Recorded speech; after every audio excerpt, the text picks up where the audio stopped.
நீங்க எப்பவுமே அந்த திருநீர் இல்லாம இருந்து நான் பார்த்ததே கிடையாது. சோ உங்களுக்கு கடவுள் பக்தி அதை பத்தி கொஞ்சம் சொல்ல முடியுமா? திருநீர் இல்லாமல் நீங்க என்ன பார்க்கல அப்படின்னு சொல்றீங்க. இதை நீங்க ஒரு மத சின்னமாகவும் நீங்கள் பார்க்கலாம், சமய சின்னமாகவும் பார்க்கலாம், மருந்தாகவும் பார்க்கலாம். இப்ப நம்ம நெத்தியில ஒரு துர்நீர் சேருது, அது இதை நீங்க பூசின வியர்வை துவாரங்கள் வழி அதை எடுக்கும். அது பெரியவர்கள் சயின்ஸ் இப்படி இது பண்ணியிருக்கு. குண்டு இருக்கும் இடமெல்லாம் குமரன் இருக்கும் இடமாக குவலையத்தோர் வழிபடட்டும் ஏன் சொல்றாங்க? மலை மேல நீங்க ஒரு தடவை ஏறிட்டு இறங்குனா தினம் எக்ஸசைஸ். காதை பிடிச்சிக்கிட்டு தோப்பு கரணம் போட்டாங்க, அது ஒரு அக்குபஞ்சர் மாதிரி. இந்த நரம்புகளுக்கு அது 48 நாட்கள் நீ விரதம் இரு, மது மாமிசம் இல்லாமல் இரு அப்படிங்கிறது நம்முடைய உடலை கட்டுக்கோப்பாக வைப்பதற்குத்தான். செருப்பு போடாம நடக்கணும் அப்படின்றது என்னன்னு கேட்டீங்கன்னா, அது கீழே இருக்கக்கூடிய கல்லுகள் எல்லாம் காலில் அழுத்தும் பொழுது அது அக்குபஞ்சர் மாதிரி, அக்குப்ரெஷர் மாதிரி. ஸோ இப்படி சயின்ஸை பக்தியின் மூலமாக உள்ளே கொண்டு வந்தார்கள். அதை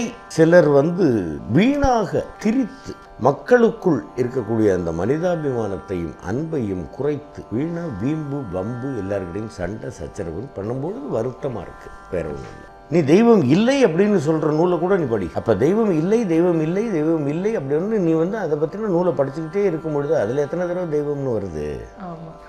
நான் யார் வம்புக்கும் போலிங்க. எனக்கு பிடித்திருப்பதை நான் செய்கிறேன். நான் பகுத்தறிவுள்ள ஆத்திகன். Super sir.